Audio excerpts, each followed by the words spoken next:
Hello and welcome to another video in the Crypto Byte series. For this video, I'm going to walk you through a platform that I really love called Binance. Binance has a very easy to use and intuitive interface. If you're somebody who comes from the traditional trading world and you're used to advanced charting, there's also that capability in Binance. They have a basic and advanced section. So what I'm going to do is walk you through high level what you'll see after you get verified and join the platform, where you'll be able to find your pairs, where you'll be able to make your purchases and sells, and where to find the charts. I'll also share any additional options that are on the platform so you'll know exactly where to find everything. Without further ado, let's roll right into the Binance tutorial.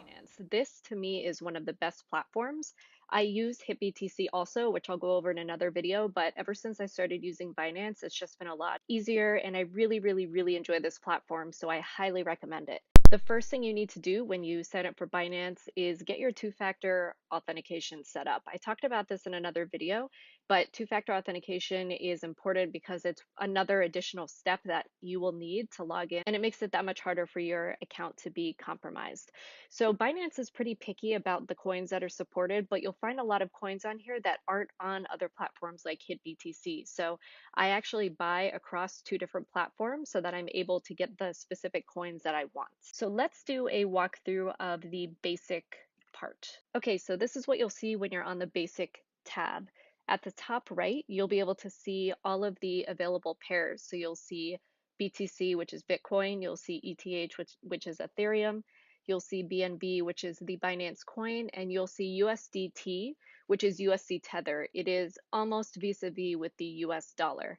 So when you look onto here, you'll be able to see the different pairs. So you'll see ADA to BTC, and if you hover over it, you'll also be able to see the price right here, which is nice because this price that you're seeing is actually the price in Bitcoin, whereas if you're wondering what the price is in dollars, you'll see that when you hover over here. This is the percent change, so if you're looking for things that are experiencing a lot of positive or negative movement, you can look at this column and keep an eye on that. You can also click here to see the volume, but I prefer looking at the change. As you start finding pairs that you want to track, you can click this little star and you'll be able to favorite things. It's a great way to keep an eye on either your portfolio or coins that you're interested in purchasing, but you're just not ready to do it yet. So in the center here, you have a chart and you'll be able to see a couple of different things. So you can look at different time frames up here. So 1 minute to 30 minutes, 1 hour to 12 hours, the course of a day, and the course of a week. And what you're seeing here, these are called candlesticks on this chart.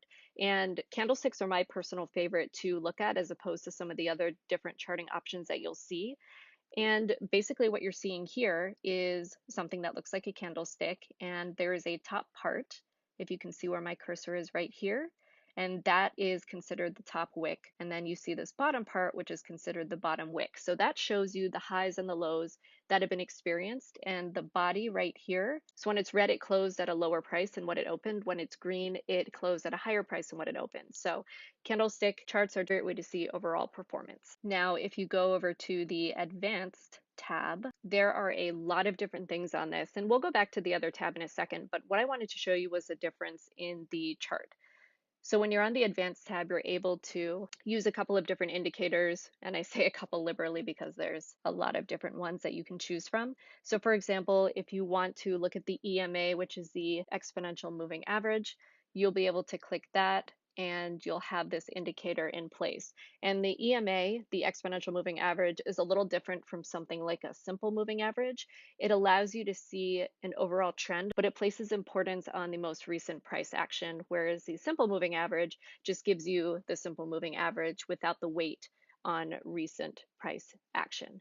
So if you are starting to learn different indicators and you're wanting to not just use information that you're seeing from some of the other sites that analyze price movement, you can use different indicators here. In another video, I'll talk about this, but choose the ones that help you make a decision. Don't try to use everything because you're going to experience massive overwhelm. And honestly, the more you use, it doesn't mean that you're going to have a more certain answer on what you want to do. It just overloads you. Okay, so now if we go back to the basic tab, so over on this side, you can see trade history of what's going on, and you can either see the market trade history or you can see yours.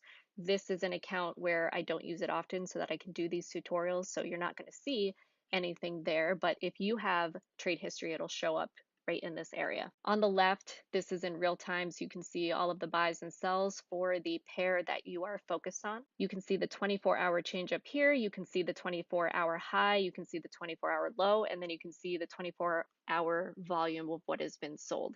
Now, when you're just starting out, a lot of this isn't necessarily going to mean anything to you, but I do suggest starting to learn how to use this information in a way that helps you make informed trading decisions rather than going off of something that you're reading or something that you're seeing. Of course, that'll take time though. So down here, this is where you buy and this is where you sell. Most people that start out are going to do a market buy. So market, the easiest way to remember that is you're just going to the store, you're picking something up at the market, and you're buying it for the price that it is right at that point in time. So market buy is you see a price that you're okay with, you want to pick something up, you put in the amount that you want here. You can't change the price because it's a market price. So if I want to purchase 10, you put the amount here.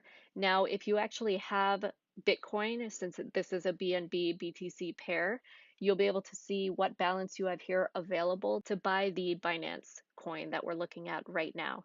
And when you do that, there's also these options down here. So you can just click a preset percentage point instead of doing any calculations. So if you only want to use 25%, you can click that. 50%, 75, or 100. It'll actually let you know what that amount becomes. Now on the right side, you can also sell, and you can pick the percentage that you want to sell of your overall holdings right here. Things that we'll talk about in another video, you do have the ability to do limits and stop limits here. And essentially, without going into too much detail, as this is more about the platform, this is what's going to allow you to essentially trade while you sleep, protect your asset, protect your investment. You'll be able to set this up so that when you're not watching this, you can prevent yourself from bleeding too much if the price drops tremendously and you're not comfortable with it being that low. You can buy when it reaches a certain price point as well. This is stuff that once you get comfortable on the exchange and you know what you want to pick up, you can definitely use limits and stop limits, and it'll make your life a whole lot easier. If you look down here, you'll be able to see any open orders. So if you do have a limit buy and it hasn't executed yet, that will show up down here. And then your 24-hour order history will show up here as well. A lot of this stuff is the same on the advanced tab as well. We'll just hop back over here. So down at the bottom on the advanced tab, you'll be able to see your open orders, your order history, your trade history, and then any kind of available funds that you have. On this side, it's the same stuff from the basic tab. You're able to see the buys and sells, and then you're able to see the volume. On the advanced tab as well, you'll pick your pairs up here, so you'll be able to see the same pairings and any of the favorites that you have marked to keep track of. One of the cool things about Binance that I appreciate is they do have labs and launchpads. So if you look at their labs tab, it'll tell you any kind of projects that they're currently incubating, so you can keep an eye out on interesting projects, potential ICOs. And then you'll also be able to click Launchpad, and you can see what projects are currently moved from labs to actually being launched and where they are in process. And you can also see what the ICO buy-in is. So these are Ethereum. Okay, and that, my friends, is the Binance exchange platform. Binance, like I said in the beginning, has quickly become one of my favorite platforms. I highly suggest signing up for this. They do close their signups occasionally. I think they did this back in December when they had to do upgrades to the platform. So I do have a link if you want to sign up. Let me know how you like the platform, and I will also be doing a review of HitBTC. Thank you so much for watching this quick overview. I hope you enjoyed it, and I will see you in the next video.